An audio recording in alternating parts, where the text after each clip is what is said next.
budrek dan sakit kepala tung budrek tak tung datang kapan saja budrek ada obatnya nonton kita semua. Jas merah, jangan sekali-kali melupakan sejarah. Masa prasejarah Indonesia. Kepulauan Indonesia sebelum kehadiran manusia. Kepulauan Indonesia terbentuk melalui proses yang panjang dan rumit. Secara bertahap, kegiatan tektonis dan vulkanis sering terjadi hingga terbentuknya kedudukan pulau-pulau seperti saat ini.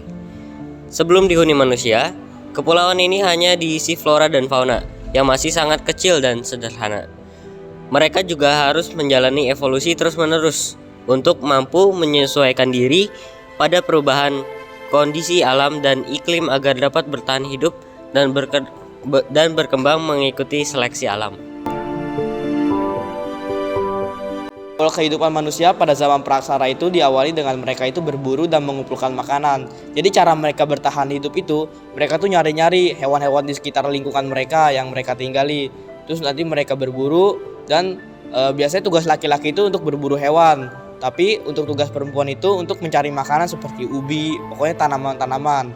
Ya, saat mereka berburu, alat yang digunakan itu adalah kapak perimbas. Nah, jadi kapak itu dia nggak ada pegangannya, jadi dia itu langsung dari batunya gitu. Batu terus dia pakai. Jadi dia itu menggunakan batu-batu untuk, kalau kita kan sekarang pakai pisau. Nah, dia itu pakai batu buat membuka ubinya, buat ambil kulit ayamnya atau hewan-hewan lain begitu. Nah, terus mereka itu tinggal di gua-gua. Jadi mereka itu tinggalnya itu sistemnya nomaden ya, atau enggak tetap.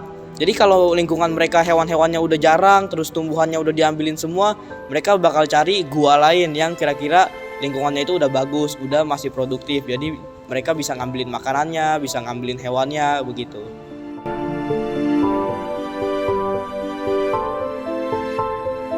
Setelah mereka dari masa mengumpulkan makanan, sekarang beralih ke masa menghasilkan makanan, di mana mereka itu udah memulai sistem pertanian dan peternakan. Jadi mereka itu mulai membuat tempat tinggal yang tempatnya itu nggak berubah-berubah. Jadi mereka membuat wilayah mereka sendiri yang mereka bangun, kemudian mereka menernak hewan dan juga bertani begitu. Jadi makanan yang ingin dia makan, mereka tinggal panen aja. Terus hewan-hewannya banyak seperti ayam, seperti kambing gitu, hewan-hewan yang mereka ternak pada masa itu.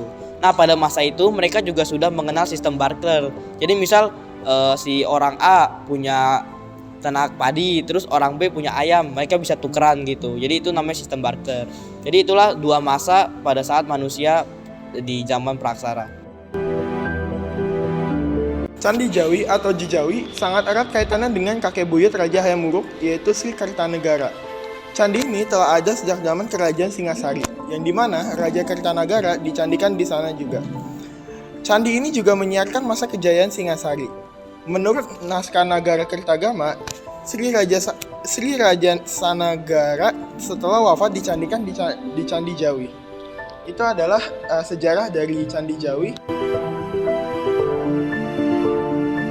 VOC adalah organisasi berdagang yang berdiri di tahun 1602 dan mulai berdagang di Indonesia sekitar 1600-an. VOC merebut benteng Portugis di Ambon pada tahun 1605. Ini adalah aksi VOC pertama yang melakukan hal selain tujuan utamanya, yaitu berdagang. Pada tahun 1619, Jan Peekun mendirikan Batavia untuk menjadikan kota bisnis. Lalu Peekun menginvasi Kepulauan Banda 2 tahun kemudian. Dari tahun 1623 sampai 1781, VOC melakukan banyak penyerangan yang bertolak belakang dengan tujuan awal mereka.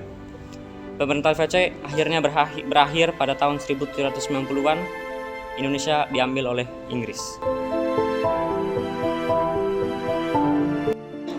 Orde Lama adalah masa-masa pemerintahan Soekarno. Itu ada di tahun 1945 sampai 1966. Masa 1945 sampai 1950 ada pemberontakan upaya mengganti Pancasila sebagai dasar negara. Ada PKI, pemberontakan Darul Islam atau Tentara Islam Indonesia, Angkatan Perang Ratu Adil, pemberontakan Andi Aziz, dan Republik Maluku Selatan. Pada masa 1950 sampai 1959 Ada pemberontakan untuk melepaskan diri dari NRI. Ada pemberontakan DITI di Sulawesi Selatan, Kalimantan Selatan, dan Aceh. Ada pemberontakan pemerintahan revolusioner Republik Indonesia dan pemberontakan Permesta. Pada masa 1959 sampai 1966, demokrasi terpimpin yang cenderung mengacu pada kekuasaan pribadi presiden dan bukan kekuasaan rakyat. Ada peristiwa pengangkatan Soekarno sebagai presiden seumur hidup, percobaan pemberlakuan Nasakom, dan ada G30 SPKI pada tanggal 30 September 1965. Dan setelah ditumpas, 1 Oktober diperingati sebagai Hari Kesaktian Pancasila. Orde Baru lahir setelah peristiwa G30 SPKI. Usaha penumpasan G30 SPKI dilakukan. Pemerintah tidak tegas terhadap PKI yang terang-terangan melakukan kudeta. Masyarakat mengambil tindakan sendiri karena tidak sabar. Pada tanggal 11 Maret 1966, sidang pleno Kabinet Dwikora yang disempurnakan di Istana Negara Jakarta. 7 sampai 12 Maret 1967, sidang istimewa MPRS dilakukan. Kemudian pemerintah Orde Baru jatuh setelah banyak mahasiswa demo. Mahasiswa menuntut pengunduran diri Soeharto. Soeharto mengundurkan diri dan berakhirlah masa Orde Baru. Orde Baru muncul berbagai krisis ekonomi, hukum, politik, dan lain-lainnya. Hal itu kemudian menimbulkan krisis kepercayaan masyarakat terhadap pemerintah. Sejak Presiden Soeharto menyatakan pengunduran dirinya pada 21 Mei 1998, maka lahirlah masa reformasi. Dengan adanya masa reformasi, diharapkan dapat mewujudkan pembaruan di segala bidang kehidupan. Pembangunan masa reformasi dilaksanakan dengan tujuan untuk mengatasi krisis ekonomi, mewujudkan kedaulatan rakyat, menegakkan hukum, dan melaksanakan usaha untuk mewujudkan masyarakat medani dalam tempo sesingkat-singkatnya.